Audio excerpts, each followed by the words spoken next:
Lakukan 5 hal ini saat anak bertengkar dengan temannya. Yang kelima, yang paling penting. Biasanya banyak orang tua yang langsung memarahi anaknya ketika mereka tengah bertengkar dengan temannya. Padahal konflik antar anak dan teman sebaya gak selamanya bersifat negatif loh bun.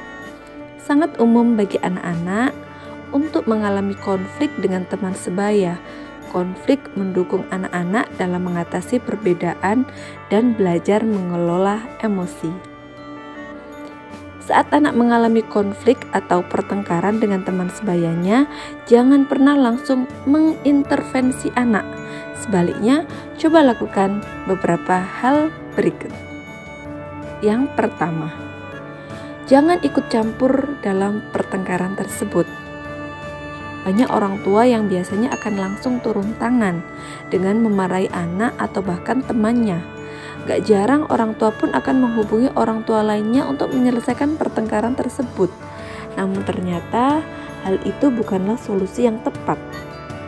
Menurut Joyce Marter, seorang psikoterapis dikutip dari Psik Sentral, yang mengatakan bahwa jika ikut campur dalam pertengkaran anak-anak kita, maka secara tidak sengaja kita menunjukkan bahwa kita tidak percaya mereka mampu menyelesaikannya. Ia juga menambahkan, konflik atau pertengkaran tersebut akan mengajarkan anak tentang bagaimana berkomunikasi dan menyelesaikan sebuah konflik. Tentu saja orang tua harus tetap mengawasi jika konflik sudah di tingkat yang lebih lanjut, seperti bermain fisik, baru coba untuk melerainya tanpa harus memarahi anak atau temannya. Yang kedua, tunjukkan rasa empati dan berikan dukungan emosional. Alih-alih menasihati setelah pertengkaran usai, sebaiknya cobalah memberi rasa empati dan dukungan emosional terlebih dahulu. Tunjukkan kepada anak bahwa kamu memang mengerti bagaimana perasaan mereka. Misalnya dengan mengatakan, pasti kamu sedih ya, pasti kesel ya. Seperti itu. Dengan begitu, anak akan merasa bahwa perasaannya divalidasi. Karena kasih sayang akan membantu anak merasa aman dan dicintai, serta dia merasa tidak sendirian. Yang ketiga, bantu anak untuk belajar memproses emosi. Mungkin saja anak masih merasa sulit untuk memproses dan mengekspresikan emosinya. Oleh sebab itu, peran orang tua akan sangat dibutuhkan.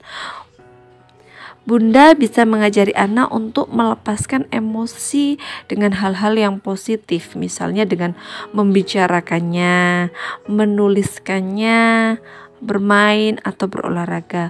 Ajarkan juga anak untuk berfokus pada hal positif dan menghindari pikiran-pikiran negatif. Yang keempat, ajarkan anak untuk menyelesaikan konflik secara efektif. Konflik antar anak dan teman sebayanya mungkin akan sering terjadi ayah bunda.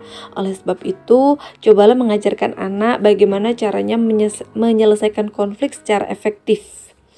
Alih-alih menyuruh mereka bertengkar, cobalah ajarkan anak untuk membicarakan apa yang dirasakan kepada temannya. Misalkan, ketika anak gak suka ditinggal bermain oleh temannya, maka ajarkan ia untuk mengatakan, mengekspresikan lewat kata-kata. Contohnya, aku gak suka karena aku gak diajak main, aku sedih karena gak diajak lah, seperti itu.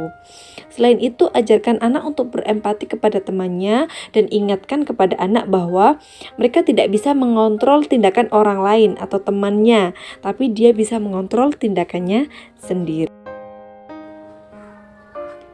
Yang kelima, jadilah teladan yang baik untuk anak.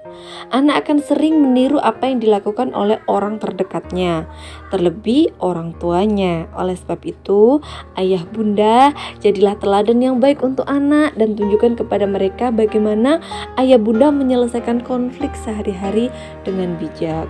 Menunjukkan ekspresi emosional yang sehat dan mencontohkan keterampilan mengatasi konflik adalah cara terbaik untuk membantu anak-anak dalam mengembangkan kehidupannya. Itulah beberapa hal yang bisa orang tua lakukan untuk mengatasi pertengkaran anak dengan teman sebayanya. Ingatlah, selalu gunakan cara dan langkah yang bijak karena akan berpengaruh pula terhadap pola pikir dan perkembangan anak-anak kita. Demikian, semoga bermanfaat.